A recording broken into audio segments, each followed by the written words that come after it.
It is astounding how significantly one idea can shape a society and its policies. Consider this one. If taxes on the rich go up, job creation will go down. This idea is an article of faith for Republicans and seldom challenged by Democrats, and has indeed shaped much of the economic landscape. But sometimes the ideas that we are certain are true are dead wrong. Consider that for thousands of years, humans believed that the Earth was the center of the universe. It's not, and an astronomer who still believed that it was would do some pretty terrible astronomy. Likewise, a policymaker who believes that the rich are job creators and therefore should not be taxed will do equally terrible policy.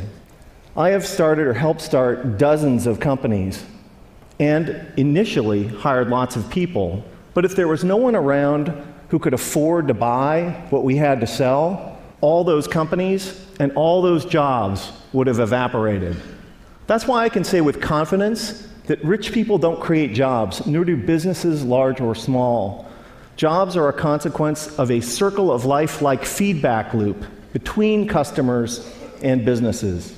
And only consumers can set in motion this virtuous cycle of increasing demand and hiring. In this sense, an ordinary consumer is more of a job creator than a capitalist like me. That's why when business people take credit for creating jobs, it's a little bit like squirrels taking credit for creating evolution. It's actually the other way around.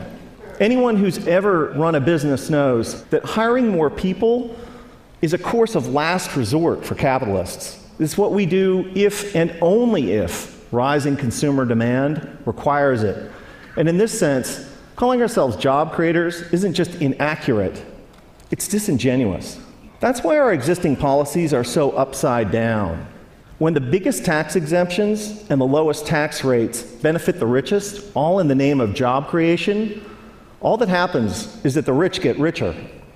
Since 1980, the share of income for the top 1% of Americans has more than tripled, while our effective tax rates have gone down by 50%. If it was true that lower taxes for the rich and more wealth for the wealthy led to job creation, today we would be drowning in jobs. And thank you. And yet, unemployment and underemployment is at record highs.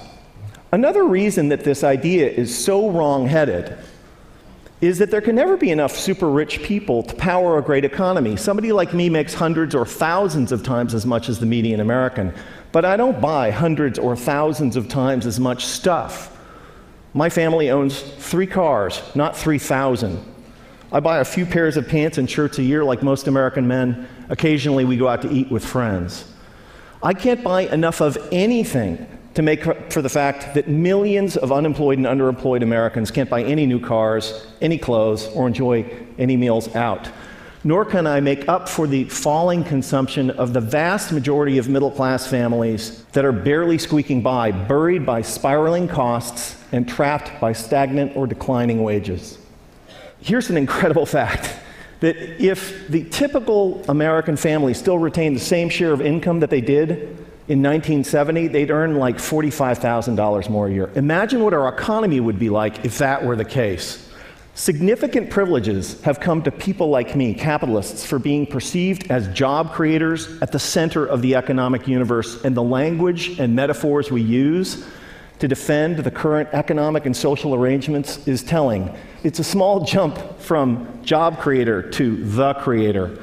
This language obviously wasn't This language was not chosen by accident, and it's only honest to admit that when somebody like me calls themselves a job creator, we're not just describing how the economy works, but more particularly, we're making a claim on status and privileges that we deserve.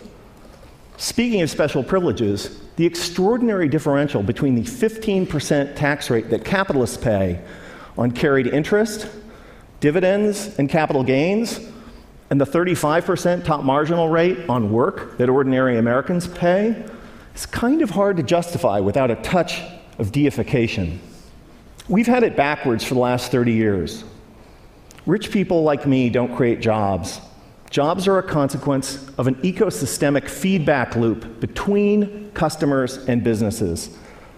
And when the middle class thrives, businesses grow and hire, and owners profit. That's why taxing the rich to pay for investments that benefit all is such a fantastic deal for the middle class and the rich. So, ladies and gentlemen, here's an idea worth spreading. In a capitalist economy, the true job creators are middle-class consumers. And taxing the rich to make investments that make the middle class grow and thrive is the single shrewdest thing we can do for the middle class, for the poor, and for the rich. Thank you.